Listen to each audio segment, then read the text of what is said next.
think it should be, I think you and I should sit down and come up with the word that makes sense in terms of our direction.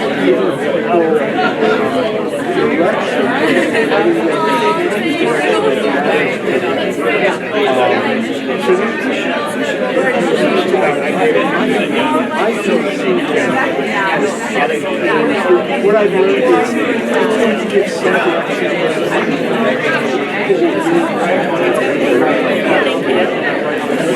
and it goes discouraged. So I always go around and there's some people getting nothing done.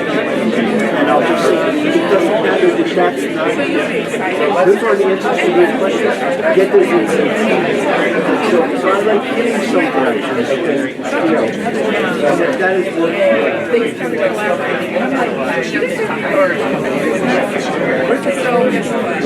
It's an organization. It was reborn 3 weeks ago.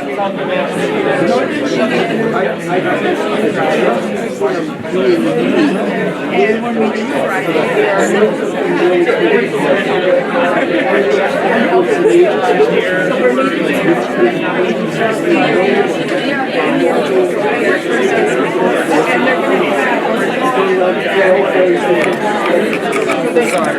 didn't know that. She's plugging in. Gotcha. is this what you want out? You want them to say. Now when you talk about what kind of usually bring up so let me know.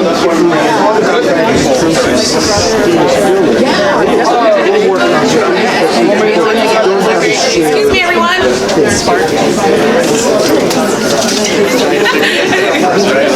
Go, girl. Excuse me, everyone. Hi, how are you? Welcome.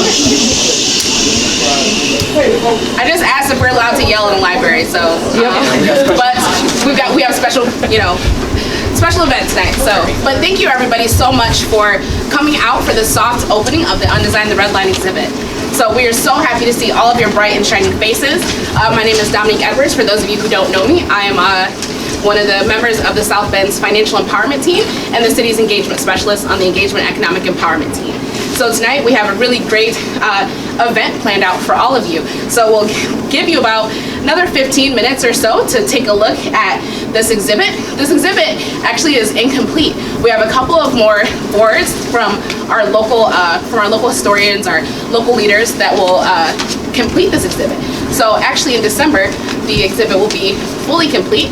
But for now, for your viewing and special eyes only, we have this exhibit that will actually be here up through January at the library before we move it to our next our next location. So tonight, without further ado, I will introduce our Mayor Mueller and then our partner from Designing the We, Braden Crooks. Well, thank you, Dominique, and thank you all for joining us tonight. This is an exciting project, and thank you to the the empowerment and economic. Triple E. I made this team, Triple E. I created this team, but it was years ago, and now it's gotten me all in a. Anyway, economic empowerment and engagement team. Did I get it in the wrong order now? Or? Yep. Yeah. Sure did. So I'll recommit that to memory and make sure we get it right next time. But anyway, I want to thank this team, the Triple E team, for putting this together and really taking this on as part of the city, as well as the St. Joseph County Library for hosting the exhibit and partnering with the city on this. We think this is a very important piece of how we make sure that the city of South Bend truly becomes a place where everyone can thrive. I think to those of you here, you know that conversations, to put it lightly, conversations like this are not easy, especially given some of the politics of today, that we have a challenge here in our country and our city talking about things and talking about things like this. And it's important that first we start with a common understanding, a common history, because there were deliberate actions taken that are shameful, to be quite honest, and we're still dealing with the repercussions of those deliberate actions, and it's going to take deliberate actions to remedy those impacts to make sure that we do get to where we want to be.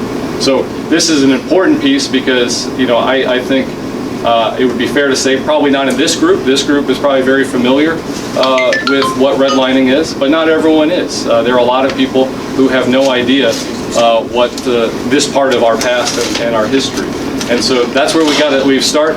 It's very clear and it's painful. There are some clear deliberate actions that have harmed our community, and that means, and hopefully that rallies everyone together, that we need to figure out how to come together to take deliberate actions to make it right.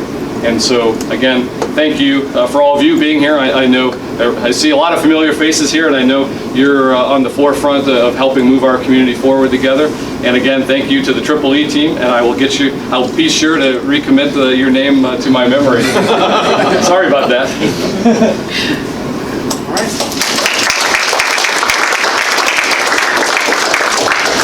Next, we will hear from our partner who helped us to design this, from Designing the Wheat, Braden Crooks. Hi everybody, it's a real pleasure to see you even just virtually. Visiting virtually today. I'm going to be back in December when we have the rest of the full exhibit up. I just really want to thank the Triple E team for that, who've been really diligent and robust and helpful in getting this to South Bend, and the incredible community members who we're working with as we speak to fill this in with local history, local stories. We brought this exhibit around to dozens of different cities all around the country, several in the Midwest, but also the East Coast, the West Coast, and everywhere it goes. You know, the idea really is to breathe life into it from the incredible work, the life's work that people are doing here in South Bend and all across the country. And so, in many ways, the exhibit's dedicated to them, and it's to encourage all of us to support them and follow their lead.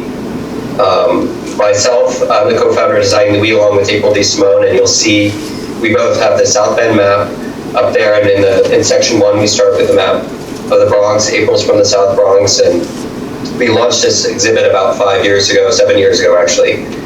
Time keeps going. In the Bronx, and everywhere this exhibit goes,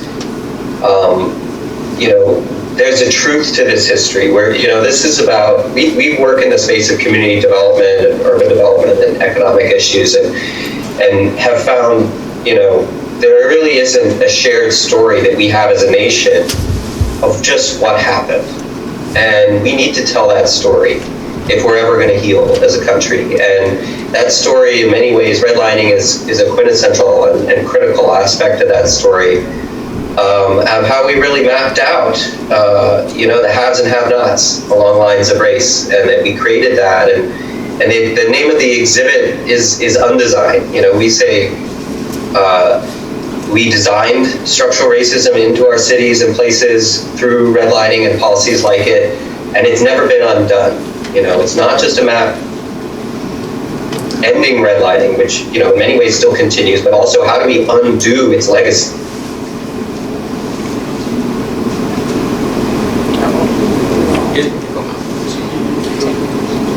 How do we, do that through design, and in a way, I hope that is, fundamentally optimistic and forward-looking, and something that we can all get behind. And so you all are doing that work, and I commend you for it. And please, share this exhibit with as many people as you can in this history.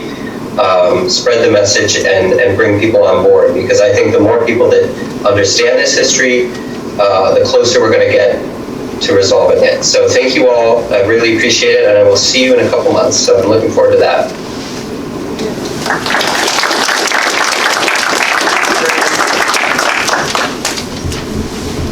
Thank you. So everyone will have the opportunity to continue to go through the exhibit for a few more minutes, and then we would like you to join all of us down in Ballroom A. So our team will begin directing you, kind of, and corralling everyone downstairs so that we can have a discussion about what we've seen today, as well as some of the elements of to build our financial empowerment blueprint. And food. There are refreshments downstairs as well. So if that doesn't get you moving any faster. So thank you, everybody.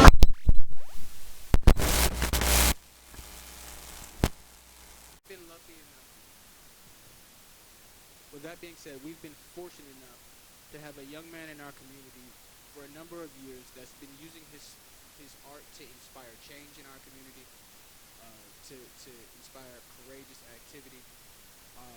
Someone who has selflessly and oftentimes thanklessly stepped into the forefront of different conversations, and has done so time and time again. Ladies and gentlemen, I'd like for you guys to join me in giving Blue Casey a round of applause just before he performs his new song, Red Lines.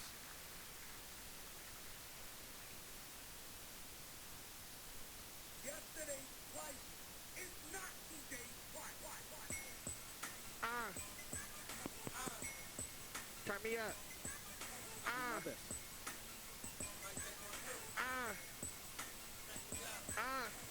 Welcome to the Wild Wild West. Racial divides, cosign, no in. We can start this over. Let's do that all the way up. No problem. No problem.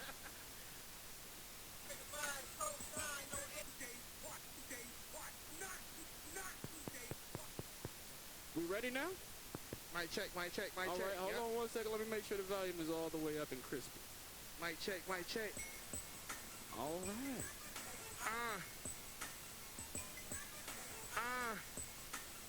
Mic check, mic check. Welcome to the Wild Wild West. Racial divides, cosign, no invest. Poverty lines just decline the interest. Banks decide who gets more, who gets less. This life got my grandmother stressed. Red lines just divide, make a mess. Read between the lines, you see the 40%. Live from the king, it's really Roy. This ain't no CNN interview. Discrimination ain't let us in that swimming pool. Live from your living room. Lead in the paint, hoping it ain't in the baby food. Stuff that don't make the news. Baby fool, we've been talking about this war on drugs since 82. Grew up living in poverty. Mama gotta leave. Daddy gone, he a rolling stone, but he right down the street. They got us living in food deserts. Creating racial divides just to give you leverage. All about that green like a Mountain Dew beverage. And stepping on necks like a mean shoe fetish. We represent the 27% of people who die broken don't get to heaven. And promise ain't no moving up, they don't get the blessing. When it's the first of the month, I swear this ain't the way it gotta be. 27 living in 40% poverty. Young people gotta lead. Mama trying to make a statement, she like, mama please. She got degrees, but it ain't no opportunities. Seasons change, life change, people like to lead. The basketball, now he run the streets. Grateful rats gotta chase the cheese. But he made his mama cry cause of lemon squeeze. And Pastor tried to save his life, but he don't believe. Ain't no unity inside our community. Only way to fix our problems is with you and me. Welcome to the Wild Wild West. Racial divides, cosign, no invest. Poverty lines just decline the interest. Banks decide who gets more, who gets less. This life got my grandmother stressed. Red lines just divide and make a mess. Read between the lines, you see the 40%. Live from the king, it's really raw as it gets. Thank you.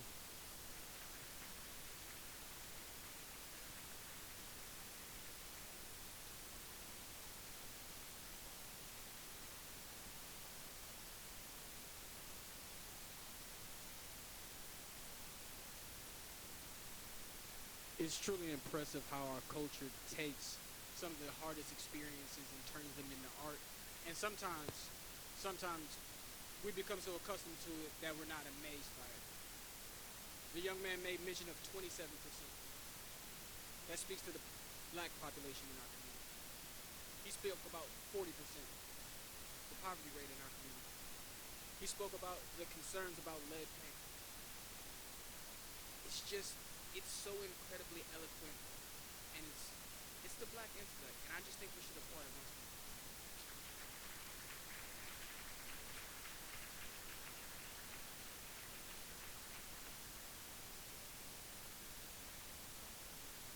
Want to make sure that we've got facilitators at each table and make sure that we don't have any facilitators doubled up. Looking back in the far left corner, we've got Patrick in the far left corner. All right, we've got Marty Mecklenburg here in the center. Taylor's gonna hold it down over here. I may come over and hang out with you folks, if that's all right. All right, I see Dominique over here. In the back, we got Lori, and then we've got Into. All right, looks like we're all covered.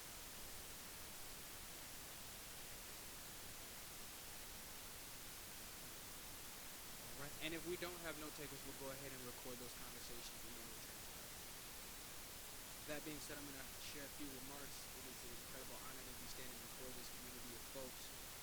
This financial empowerment blueprint road that we've been on has been, 2, now 3 events. We've got one more that we're hoping to host in December. And so we're very, very excited to see the revisiting faces of folks who are still here. Just want to say that. So I'll start off with, welcome to the Undesign the Redline dinner and discussion. Thank you to our host for the Undesign the Redline exhibit and tonight's dinner and discussion, the St. Joseph County Library. Thank you to the Cities for Financial Empowerment at Bloomberg Philanthropy. Thank you to Designing the Weave for the initial 3 panels of our exhibit, currently on display in the art gallery. Thank you to the county and city teams who have taken on inclusion and equity work while still ensuring that our daily lives go uninterrupted as we add work like inclusion and equity to what defines our community. Thank you to each of you, the valued voices, carrying out equity missions against the headwinds of apathy, marginalization, and racism. Without you, the blueprint that we author is just wasted paper. But most of all, my thanks goes to Joe Russo, Alkina Aldridge, Martin Mecklenburg, Lori Shallier, Marty Kennedy, Dashanae Gills, Miss Delanda, and Dominique Edwards, who have been diligently working since January on this project. Please join me in a round of applause for my team.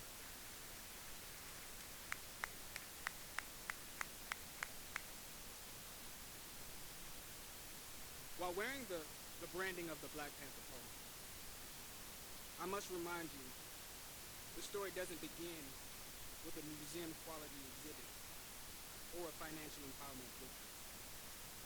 It begins with the mothers, fathers, healers, educators, and little beautiful brown-skinned children stolen from their homes on the African continent and brought to fuel the American. This jacket and this mission isn't just about you and I, but the service we commit to ensure these children have a future. The Boost and Blocks presentation, the data story of the disenfranchisement of LaSalle and Kennedy Park, an Undesign the Redline exhibit honestly displaying the economics of American racism and calling on our city government to move in action around the creation of a financial empowerment blueprint have been done to make the case that the conditions in our Black community are the product of intentional, economic, and race-based policies, which must be intentionally, economically, and racially replaced. Today we have, as promised, brought the initiatives we believe will contribute to becoming more financially empowered as a society. The initiatives that we are proposing are grouped by constituencies, and our goal tonight is to gather your input with your red and green dots as votes on the initiatives proposed, and to understand if you believe that these will assist in the empowerment of our Black residents and community at large. While you enjoy our dinner prepared by Nettie G's Canteen, make sure to... This room is full of people who are incredibly well home trained, I think is the expression, because we know to come to you. That's smart. While you enjoy the dinner prepared by Nettie G's Cuisine, and join in our dig-in discussions, please share the details and changes you would add to these initiatives, or just stand up with your post and leave your comments on one of these boards. During this process, we're going to try to group these conversations in terms of 2 constituencies. So we'll begin with our youth and our worker conversation and the initiatives that we think would be helpful in the financial empowerment. And your discussion leaders will bring to you guys prompts to hopefully solicit some of your thoughts and comments. At a certain point, we'll call time, and we'll try to pivot to be on 2 to 6 weeks.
Are offered a private income providing summer camp and facility maintenance support from DPA programs.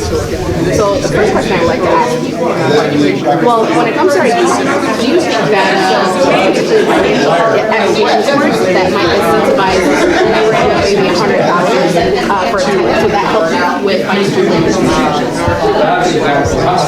Will that help them with planning? With financial planning? Just giving them $100 then use part. Right, so maybe doing like summer camp and facility maintenance and things like that. Do you think that maybe providing them with a stipend or providing them with like a, you know, if you say, for example, like Chase Bank, right? If you go to Chase Bank, you can show a checking account fee and they'll say, oh, we'll give you $200. Something like that, but you know, we might provide youth that work for free with that $100 that kind of gets them get started into the role of financial planning. So maybe they put that in their first bank account. I don't know, maybe it's got a so something like that. So how do you think that providing them with a specific monetary stipend like $100 might help them with financial planning or help them get started, like kind of is giving them an initial investment? Oh, okay. So yeah.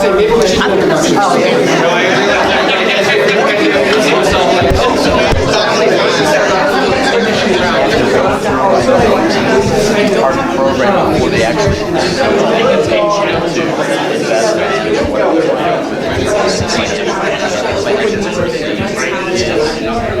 problem for the entire country and youth. And so I think, we need to start helping young people understand how to manage their finances, especially in terms of taking forward and not spending everything they get adults.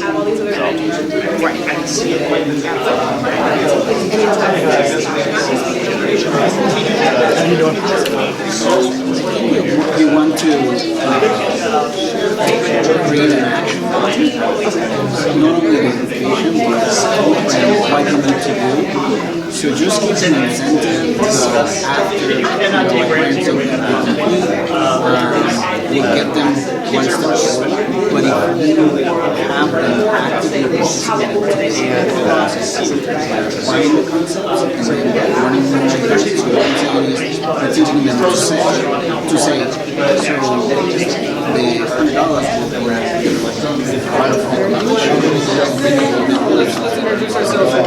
You say $20, match you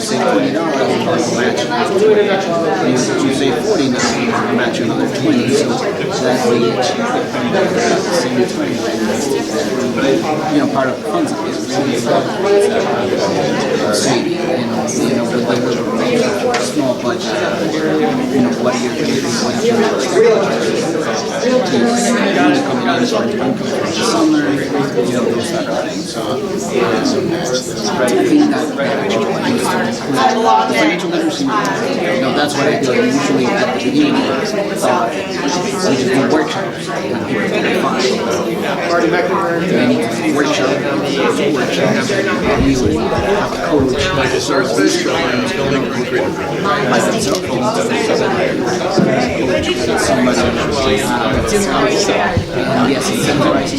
People say, on financial education, they say they show up for financial education. Why did you put the financial education? For whatever reason, we incentivize it. My name is Jeanette Daniels, and I'm the Chief Financial Officer.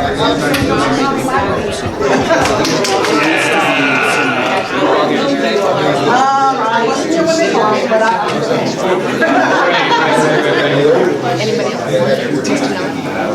No, I was just kind of reiterate. I think that's a good idea. But I don't know if we're like developing like actual plans. Like I agree with that. And the financial literacy piece is kind of where I'm thinking like, how does that come in? Like where does the skill come in? Like we can give them that money. We can say with the incentivizing, obviously we'll match. But then too, the motivation of what are we working towards, or something like some type of coach who's going to fill that role. I don't know. Is the purpose of the stipend to get them engaged, or to have them learn financial management? I guess that was what I was confused with the question. Yeah, so I think that kind of like a development of a financial education course, and kind of like just getting them, like you said, just getting them to show up. But like you said, food might not get them to show up. Even money might not go in. So, and that kind of incentivizing them with like $100 to come and take a financial course would hopefully, one, get them in the room, and two, get them to start thinking and talking about what their financial plans are, like as they start to get older, like start to get into their first job, things like that. So almost starting to kind of that being their preliminary course in becoming more financially competent, basically. Now we did say this for Yeah, so the age range would be like 14 to 18. because teenagers, you can't give them too much like that. Because they're the whether you offer food or money. They talk about finances. Remember, it's not just physical financial.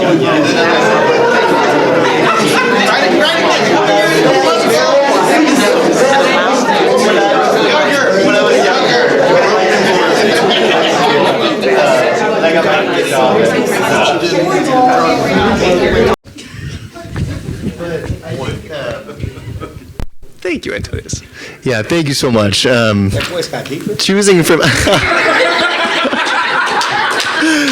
from a lot of different highlights, I think we talked a lot about building kind of long-term thinking and building hope and aspirations for the future. And so I think there was a lot of excitement about these financial incentives for financial literacy planning, for IDA savings accounts that maybe we could get youth involved in. So I think that kind of long-term thinking was a big highlight from our group. Hey, mama! I don't know how to do that. That's my mama. I do that. Oh, no. That's for real, my mama. Mama part 2, though. Y'all don't be calling her mama either. Let's see. Anybody have any feedback on the savings match for youth? Marty, did you get any feedback, or Dominique, did you guys get any feedback on savings match for youth? That would be, you could do $100 incentive for financial education, or if you could get a savings match if you made your summer savings goal. Would have been your final prompt on your youth. See, that means you were in one of those groups where they didn't let you get through the prompts. I know what happened over here now. You've got Funkhauser and Associates. You've got United Way, CDFI Friendlies. Oh my goodness! No, you didn't get through any prompts. So some of the things that we discussed regarding some financial education and incentivizing our youth was the development of an action plan. And instead of just flat out giving them $100 to hopefully show up for a financial education course, through the development of that action plan, we would hopefully provide them with incremental payments over time, and providing teens, instead of providing teens with just a chunk of money, have them work up to things that they actually want. So instead of trying to focus on very big picture things like trying to save for their first car, trying to do college savings, trying to save for an apartment, maybe look towards trying to save money for prom, or like a new bike or a new phone or school supplies or something like that. So trying to make those very large visionary life goals, trying to just break some of those things down that are more representable to them, more actionable for them. So. Smart. All right, and then I know that it might have been a little bit tough to pivot into workers. For my facilitators that had some conversation about pathways, let me just see your hand so I can come over and ask you a question. Okay, I'm coming over. Torn. I'm Taylor Gango right now, though. It's cool. So we had a lot of different conversations, but one thing that stuck out to us was this idea of mentorship even for the workers, because skill building is so hard. Taking time off from work or taking time after work, childcare can get in the way. Actually, one of the things we pointed out is if you're going to do it, childcare would be an awesome incentive. Is like helping people ensure that they have childcare as part of the program so that they have the time and means to do this type of skill building. But part of that is the mentorship. We mentor youth, but often we forget as adults we still need mentors. And so having a OBGYN who is then connected with the CNA or whatnot. So yeah. I'm gonna come over here real quick. Okay, go for it, Dominique.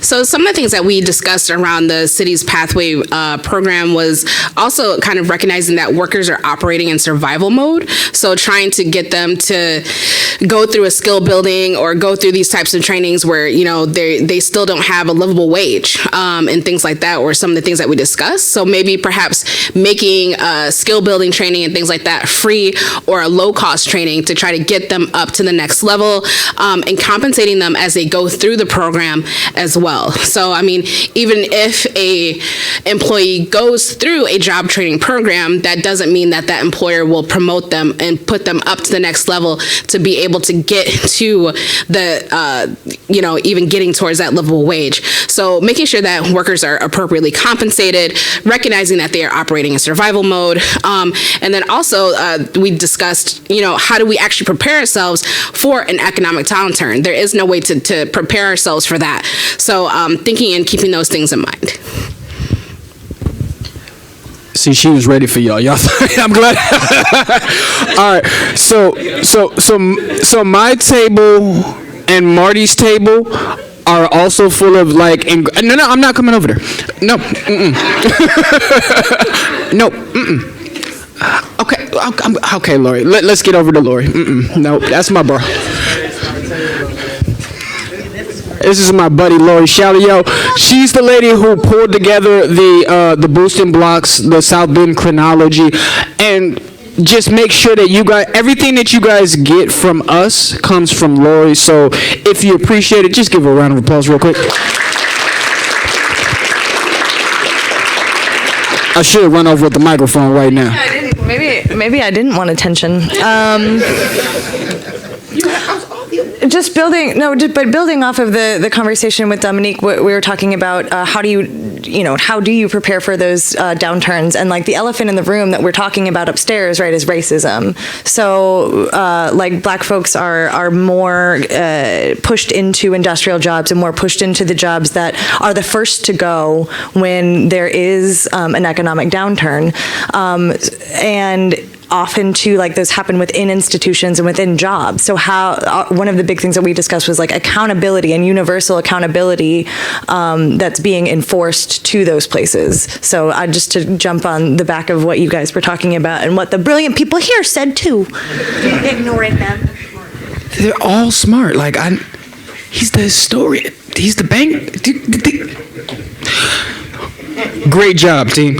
All right, I'm gonna context set so that hopefully we can speed up this process a bit. I'm gonna read both prompts. And you guys are gonna immediately begin discussions about seniors and asset builders. Copy that? All right. Did we say entrepreneurship under the word? Seniors? Or do both? No, these people do not have a shortage of ideas. Not these people. Before you do that worker thing, can you have like employee owned? Jew folks. What? Jesus. What is that? Jew folks. Like Jew folks, like in the... Relax over there, my man. All right, I'm going to go ahead and read the prompts, guys. All right, asset poverty. Too far. Don't go there. You need to eliminate something. There it is. All right, so asset builders. The prompt for... Thank you, Dominique. I appreciate you, bro. Asset poverty and lack of equity are key factors in disenfranchisement for low to moderate income and minority residents. This discussion will be centered on the tools needed to increase equity and grow value for the most vulnerable populations in our city. Also for seniors, 13.6% of the population is 65 years and older in the city of South Bend. Seniors are an important population to maintaining and growing their money and assets, both for themselves and their families. Specifically in the asset builder context, this is about... As we looked at the wealth vehicles in our community, specifically in the LaSalle and Kennedy Park areas, we saw an increasing number of residents that were renters and not equity holders in their specific communities. What that means is when there's an economic upturn or a growth in value in their communities, those residents are not connected to those opportunities. Similarly, with our seniors, sometimes we don't have appropriate estate planning, or we're living what I would consider to be one of the more efficient ways is that, we're living in kind of like family estates, or we're staying together with family members until we become financially capable to, launch an endeavor of our own. However, sometimes a matriarch or a patriarch in the family dies before they're able to get together their ownership documentation, and sometimes that can really create a displacement for their family members after they pass. So just, giving you guys that type of context, and also hopefully giving our facilitators a chance to rest their pens and their brains, and then saying 3, 2, 1, go.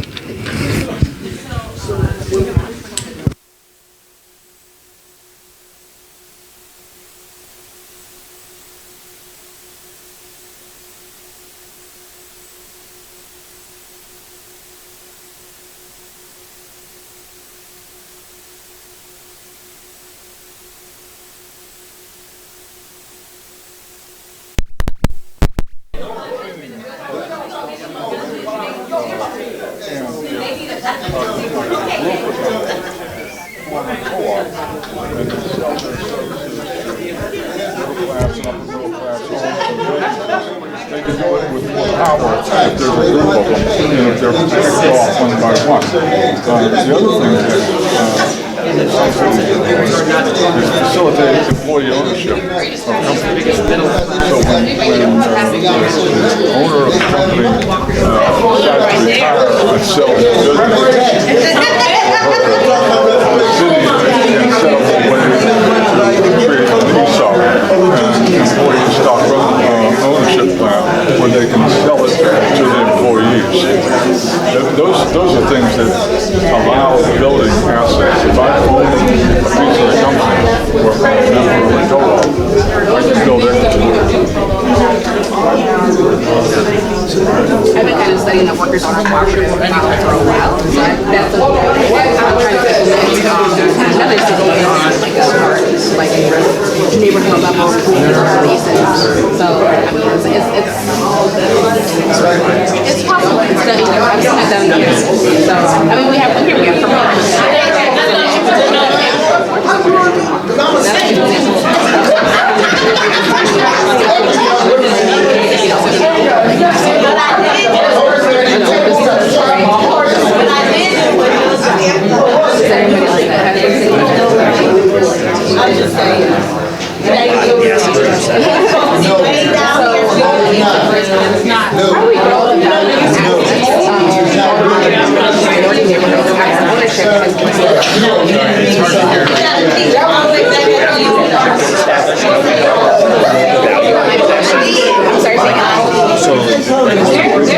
Right, so that might be home ownership, that might be business ownership,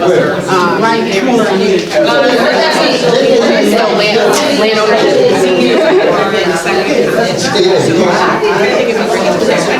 Well, you said other home ownership has been established already. Right, so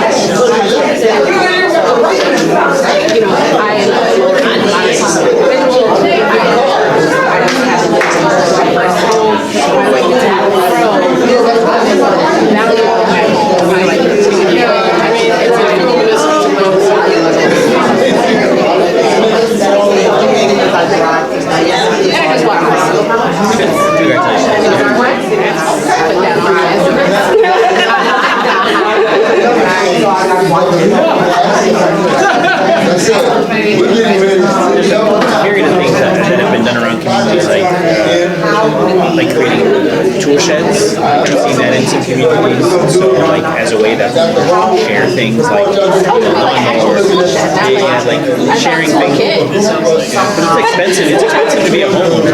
So I've seen that where like community organizations manage, like tool usage, share lawnmowers, the way that they can all kind of share in some of the expenses.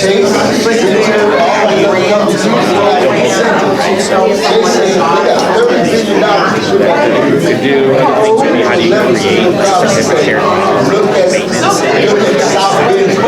That was like a missing piece when the city did Diamond Avenue, right? So they like dressed everything up but didn't have a plan for how that would continue to be long term. That could be, having a rules that says, every 10 years, the 10 houses in this neighborhood that are to neighborhood owned, we're going to paint one of the houses. It's going to rotate that. So like things like that would be ways that help, and it keeps the neighbors involved because then that keeps everybody happy. How they get the money fixed up.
They won't make as much money as they're doing some other things. I think it's next door is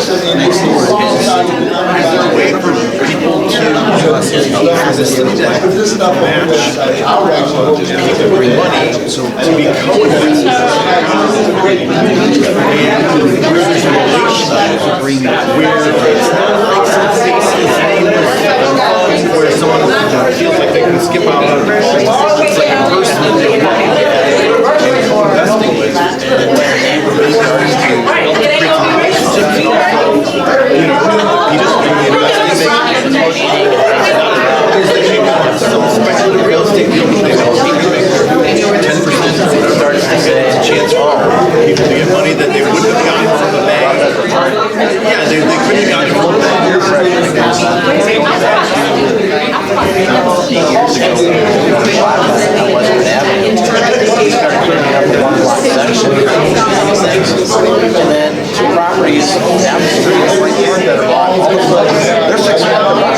So things like that become contagious and value of the neighborhood. Get vicariously.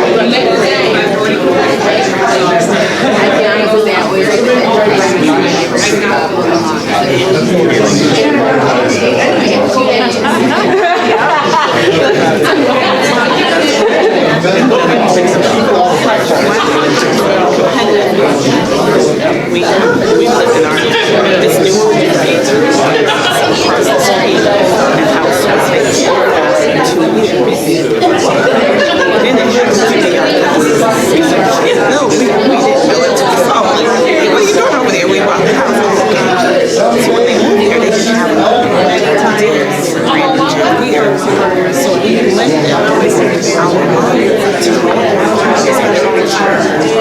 if we needed like more care, he would take care of us.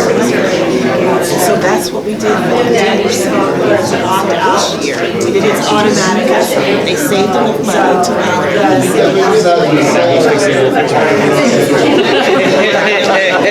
I told my husband, I said, see, you blew it. Good handyman. Well, he still does.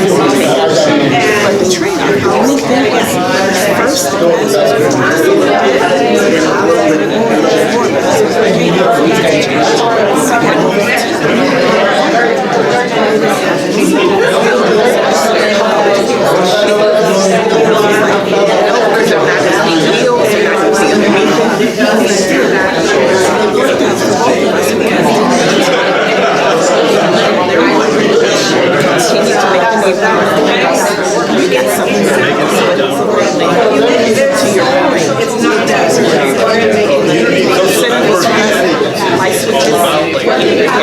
ceiling fans, he installed.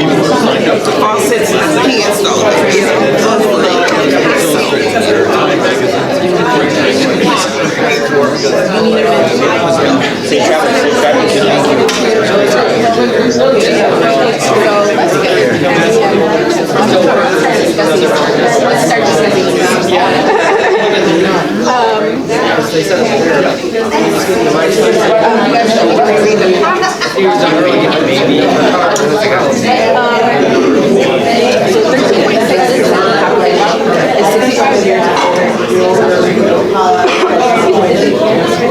Seniors are in competition to maintain and grow and add for themselves while their families. So how can we, and we just talked about this, so this might be a lot of piggyback on our product, but how can we use a whole program to protect seniors and assets so they get past what conditions homes down to their but now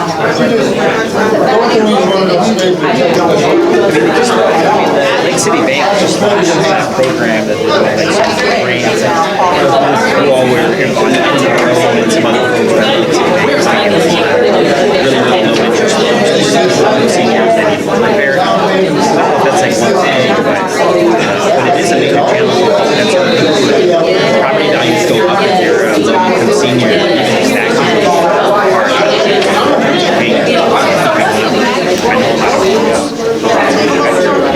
Yes, it's an awesome to that, right? People letting it go with tax layers. Yeah, I mean, I don't know, aside from city grants and other things, I don't know what will help in that, but it's just that's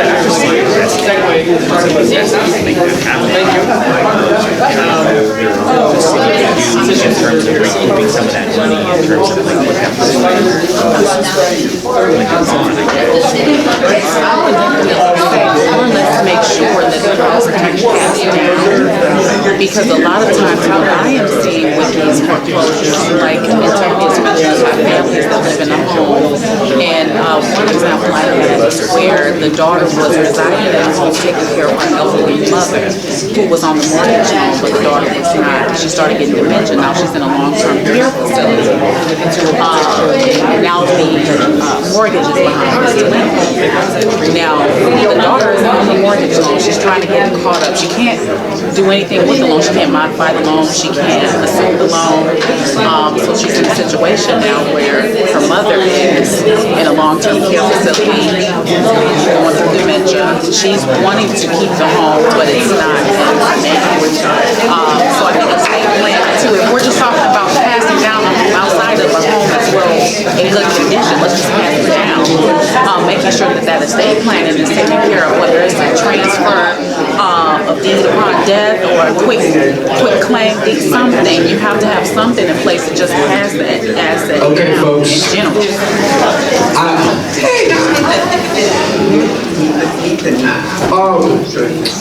Folks, I imagine that there's been a lot of writing going on, probably even some angry doodling on those post-it notes, where the angry doodles, I would encourage you to calmly slip into your pocket. But for those folks who have their ideas and thoughts that they haven't had an opportunity to bring them up to the board, I would love for you folks to bring those up to the board. For folks who haven't got a chance to use your dots, I'd love for you to use a red or a green dot to talk about one of these initiatives that you see up here. And then after that, I'm going to do that fun exercise where I come around to your group and hear about that highlighted idea. So just wanted to give you guys a reminder, we got about 7 minutes CP time. Yes, don't y'all be saying that, but we've got about 5 minutes left here. In terms of our scheduled time, you're more than welcome to stay in the space and engage with one another after that.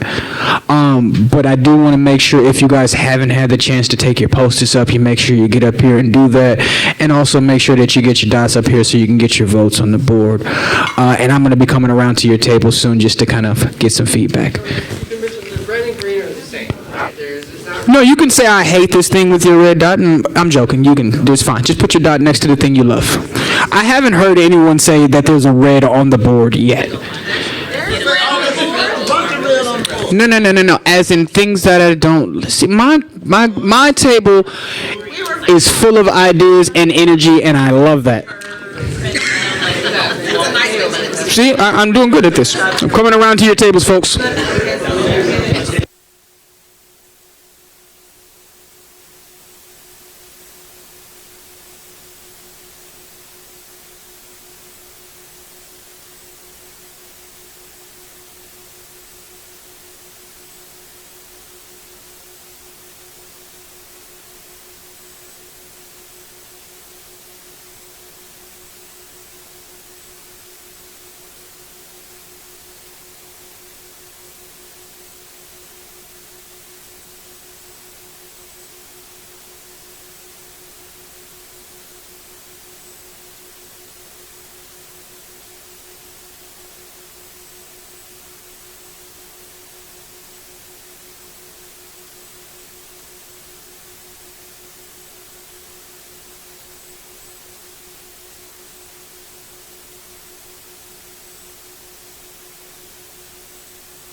Check 1 2. Check 1 2. I'm noticing at this very moment that there are 80% of the folks that initially were in this room still in this room at 7:05.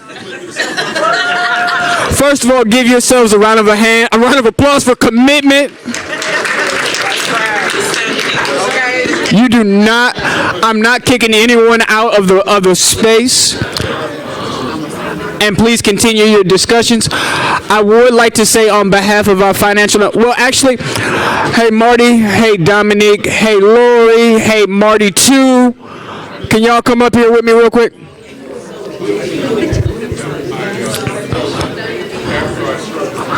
Okay, cool shoes. I see you guys. Cool shoes. Both of you. I don't know if your shoes are waterproof, though. I don't think you're going to be able to deal with Evie in her waterproof. Yeah, because you're sustainable, basically. I get it. Delonda, Dashane, Delonda, Dashane. Are we going to take a picture? I always have to do this. But always do. Just about to get some food finally. All day. Well, get those two up here, and then we can just finish. Except for the fake beef jerky that you took most of. Smoked it. Marty's, don't move. Keena, come do it. Keena, come do it. Come, yes, of us. Take a picture. Word? You wait. First, take the picture of us, then get in the picture with us. Right. All right. This is terrible. No, Okay.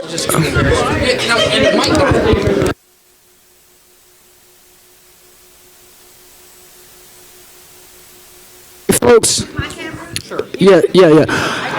Folks, this is the City of South Bend's financial empowerment team. I made mention of these folks earlier.